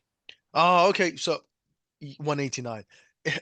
It's a squat battle between the jockey and Bobby, because both of them are basically what the only difference is Bobby weighed 57.6 at World Games, while Adejoke weighed 56. So we'll give it to Adejoke because she was within the weight class. So that 189 was definitely my standout lift. For me, on the women's side, number one, Joy's winning. But my lift of joy that wins it is not the British, is at the World Games, right? seeing that 240.5 in that Jumbotron in China, bro, I think that video, right? I'm gonna save that video to every single hard drive I have. That video is impressive, right? I was well impressed. Just imagine she was pulling that just before I went for my first attempt deadlift. And all I saw on Jumbotron is Joey pulling 240.5. Do you know what I mean? After flying like 11 or 12 hours, you know, impressive. So yeah, Joey takes that for me. And number two, of course, as you said, I think I'm just gonna mirror what Mo said. Quinn, what 288 kilos, the heaviest pull in IPF, and it looked like she had a more in her on that pull. If they loaded a 290, she would have yeeted it. Do you know what I mean? So it's impressive to see where she take that pull. You know what I mean? So yeah, it's impressive to see where it goes. And of course, number three for me, of course, as we said, Adejoke. Adejoke squat is just growing and growing. And I understand Joey frustration when it comes to Saranadi. You know what I mean? In terms of like now it's like what 197.5 and probably Saranadi will put it 200 when it comes to Sheffield. But still, I think Adejoke is capable of squatting that. So her squat is impressive. And of course, you can't count Bobby R in terms of like a former world record holder herself as well. But a special mention to Bettina's bench press, right? I mean, Sophia is, we know she's always been a bencher in this country. I never thought in my life I would see a girl that will come out in that 76 kilos and make this bench record look so petty like that, you know. And there was a junior in that weight class as well. Sorry, forgive me if I forgot your name. She loaded at 131 kilos after Bettina loaded 130.5. You know, but she Yeah. missed hers. Again, she's benched to 127.5 as a junior. Yep, Lilo Wow. got free flour. Thank you. Do you know what I mean? That is worth a mention. That's a junior we're talking about here. So next year, are we gonna be looking at like 140 bench in Britain in the 76? You know what I mean? And you can't pass that them guys to be able to do that. So yeah, that's a special mention there. Of course, incredible lifting across the board. So yeah, Joey. And all right, top three. Joy. I'm not gonna expand any further. Her deads, already been talked about immensely. But second for me has to be by Ayana Portier Simpson. That 211.5 squat at the British. Mm. Crazy. Like just again, 76 is getting that much more difficult to just dominate like that now, or even put yourself in the ring to say like, yeah, on a podium. And I know again mentioned already, but the 288 deadlift by Aquin, I watched that with my own two eyes as well, and I was like, wow, she actually pulled more than me. And then after it all, I'll never forget because she was like, what, after the English comp I did, you said that I didn't pull more than you, Joey, so I had to do it. And I was like, yeah, thanks. Is that an honor or an embarrassment? It's an embarrassment, bro. Let's just put it to say the least. Just asking. Third? Yeah. But yeah, top three. Okay. And just to add a bit of perspective, because some people might have not heard of a day jockey if you're a global listener. For perspective, if you look at the best squad in GB for 2025, excluding Aquin and Toyosi, you're talking about 200. And let's say excluding Ziana, then it sort of gets fuzzy. But let's say excluding Aquin and Toyosi because they're just monsters in general. You're looking at 225 kilo squat, and then the rest of the list is just dominated by 84, 76, 84 pluses and whatnot. And then at 190, you have Adejoke and Bobby both at 189, 190, weighing 57 kilos and or Mm. less, which is it's just put in perspective. That's nuts. So honestly, very very impressive squats from both ladies. Is a world that's world class. That's a world class tier one squatters. It is unfortunately. I Shame, think man. I can't remember what's the lady that's cut down into the weight class of the 57s. Italian. You mean Naldi. Sarah now? Yeah, Joey will so never gonna forget that name. So Ronaldo's run away with it. But yeah, so well, I think though that is phenomenal standards. Yeah, it is. It is. So Guys, so I know we've went through the list of GB and the rest, but in terms of like, of course, 2026 is coming. In terms of like what you guys are looking forward in 2026, in terms of like around the world competition side wise, performance wise, and for yourself as well. Probably can touch down later on. Yeah, I'll start with Joey. 2026. What are you looking forward to? Looking forward to the two-time Sheffield, that's for sure. That'll be very interesting. Mhm. Obviously one in Jan and then one in November, I believe. Even more interesting because obviously the British is going to be towards like closer to the time of the Sheffield as well. So for everyone's competition calendar, if they want to watch it, they're gonna have to like make that fit in into their peak, I think.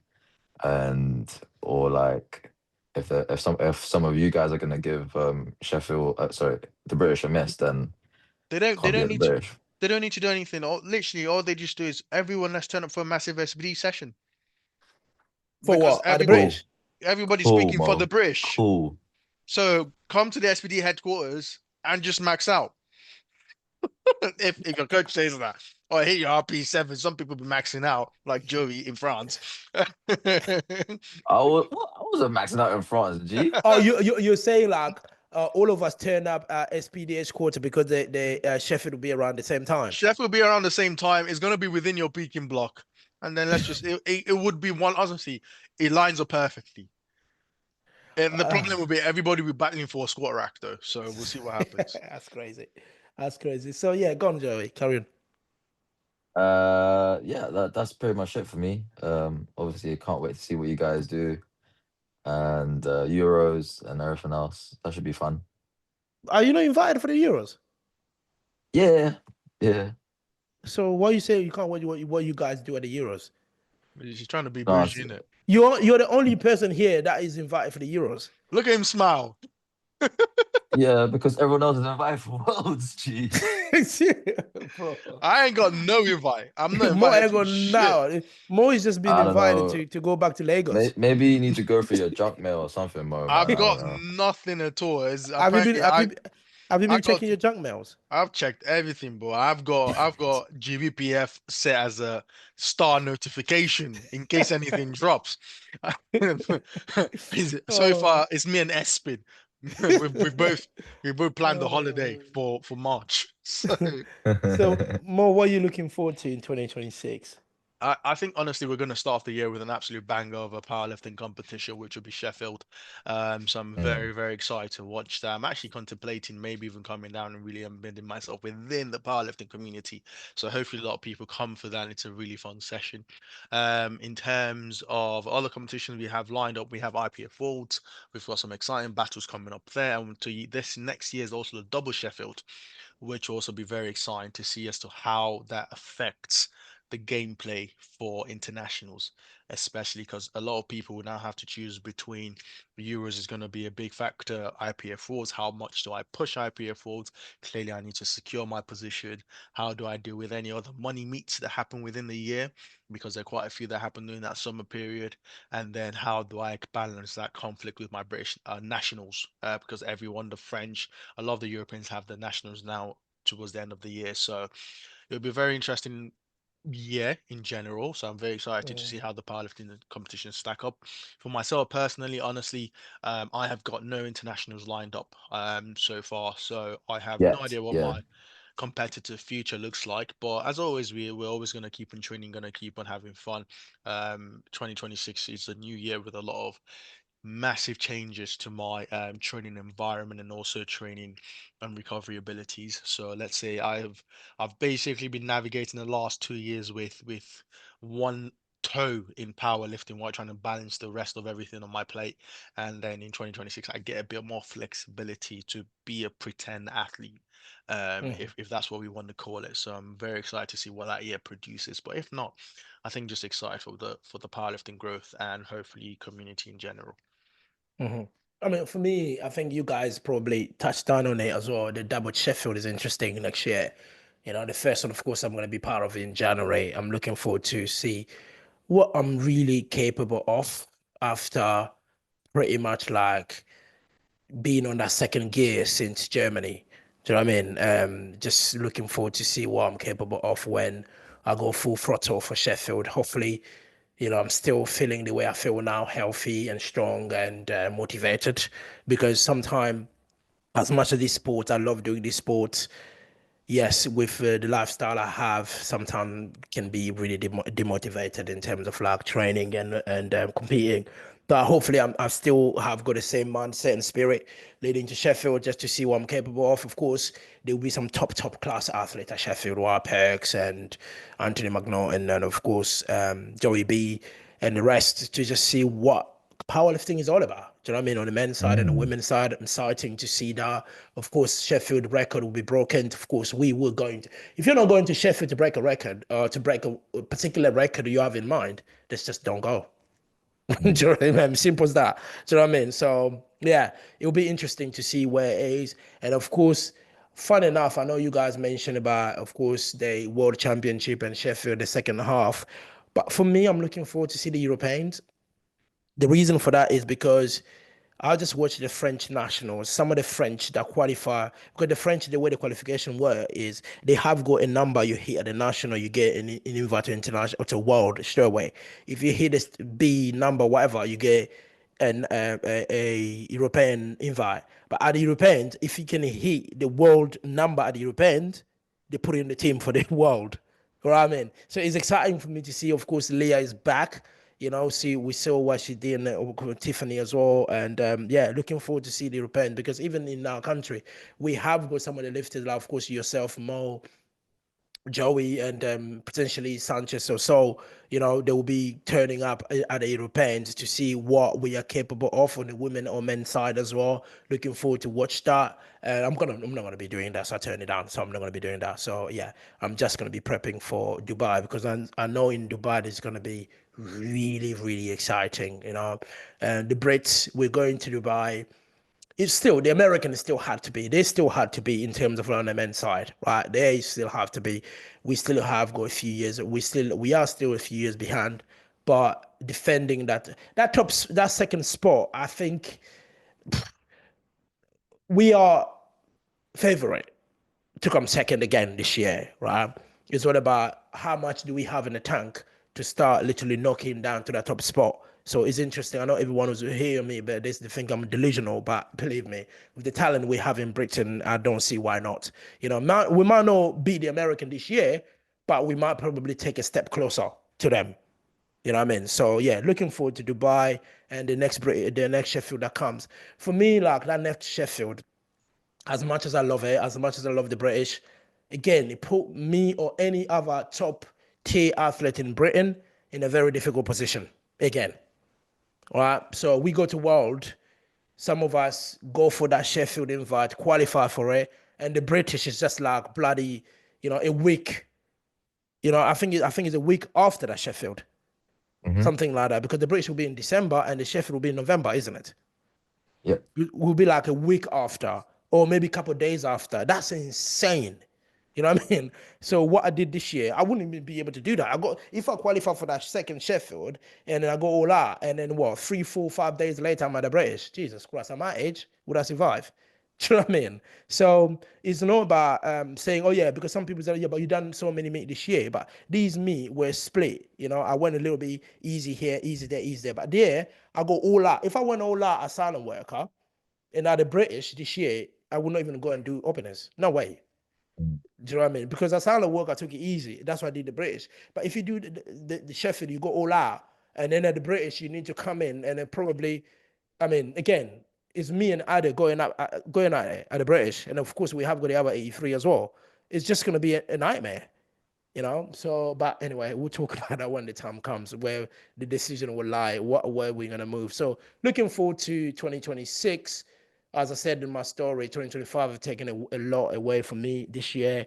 So hopefully next year is just going to be a better year. So for all of us on this podcast, we can easily say 2025 was not the easiest year for all of us, right? And we're looking forward to that 2026.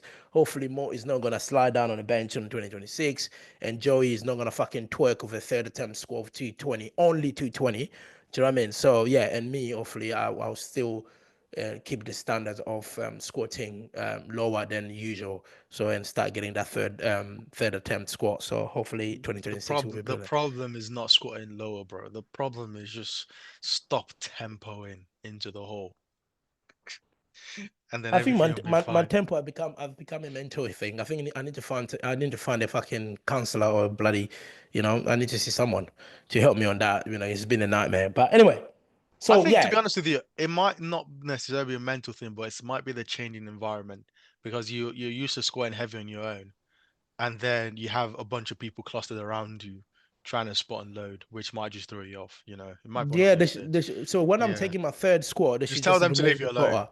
Just tell them Yeah. I'm Congolese. Just leave me alone. Yeah, We've look at been what doing happened. this. Look what happened with 302 on Friday. It almost killed me, but anyway, do you know what I mean? Exactly. But it is You what it you is. you racked it yourself. That's basically that's Yes. the funniest thing. You racked it yourself. So It's true. It's true. So yeah, it's been guys. Listen, I know we've covered quite a fair bit of time, and we're getting close to 2 hours. It's been wonderful this year, right? In terms of like, we're still here, healthy, pushing these numbers, training, and I think my last few words I would say is I just want to say thank you to our listeners for this year. Thank you to British Powerlifting, all the volunteers, coaches, and referees, juries. Even though sometimes we talk shit about all of you guys, you've done an amazing job, right? We get on that platform, we get the accolades and the praises we get from around the world is because of you guys are doing an amazing job. Even the meet organizers, so we can't fault you. And then you go around the world, some of our competitors, they're making us better. I mean, I don't know about you too, but me in my weight class, oof, I can't sleep. You know what I mean? They're making me better, they're making me better, they're making me perform, they're making me train that extra mile, to do that. So I thank everybody around. Of course, some of the podcasts across the guys, do you notice in Britain, the powerlifting podcast in Britain is actually growing? yeah, Do you know it's what I mean? going worldwide. You know what I mean? So us here, we have got the Heart of Lifting from Sean, and then we have got the Barbell BS from our Scottish boys. So again, of course, there is us that barely scraping to put an episode together. You know what I mean? But still, like, is growing, which is good for the sport. Is good for everybody, and not just like king of the lift or not just like two white light or powerlifting now, even ourselves this side is growing, and the good thing is like people love us, people love coming to our podcast, whether it's Barber BS or Art of Lifting or even ourselves with the Sabado. So yeah, for me, I was sitting there today, literally when I was benching, I was like, wow, we're actually doing an amazing job. Hopefully we keep on doing the same job 2026. Guys, keep on pushing the episodes, keep on pushing the guesting, keep on asking the hard question. Look, don't just ask questions to get clicks, but ask hard questions. You know what I mean? Be real with it. One thing I know about Brits, we're not fake. We're just real. What you see is what you get, all right? Trying to be like that. So yeah, boys, thank you very much. Last word from you, Mo, Joey. Everyone have a blessed Christmas, have a lovely New Year, and hopefully we all see each other in the new year, happy, healthy, and excited for whatever good things come your way. Joey. Yeah, same wishes. Hope everyone enjoys the holidays. Spend time with loved ones, and then come back for more fun stuff in the coming year. Thank you very much. And hopefully, the last bit, hopefully this year, we'll have amazing idea that Money and Kibria came with this year, that fantasy league for the British. I just hope next year we'll have a better one, right? And the next year we see more prices, people will register more to it, and we're just gonna try to make it more exciting next year. So hopefully, we'll get more sponsors coming in to support and helping because Sabado will always gonna be present as always. So yeah, again to our listeners, if anything we spoke about did not match your expectation, I'm more than happy to hear it. All right, please drop your comment in the comment section if you have any question. Mo and Joey, they're always there to answer these questions, and myself, I'm there. So in terms of like all these lifts we picked, I think please, guys, on the comment section, I want you to drop the most disappointing performance or lift you've witnessed this year from anybody. Let's not just glaze the lifters, right? As some of the people are saying, I can't just say good things about people. You have to say what you think did not go well too, because it's going to help people. Do you know what I mean? So please drop those top threes on the men and the women on the comment section. But yeah, the winning one, I might be choosing a pricing when it comes to next year in the first episode. So maybe I'm going to be inviting you here, to talk your shit. So on that note, Merry Christmas and a Happy New Year's. We'll catch up soon.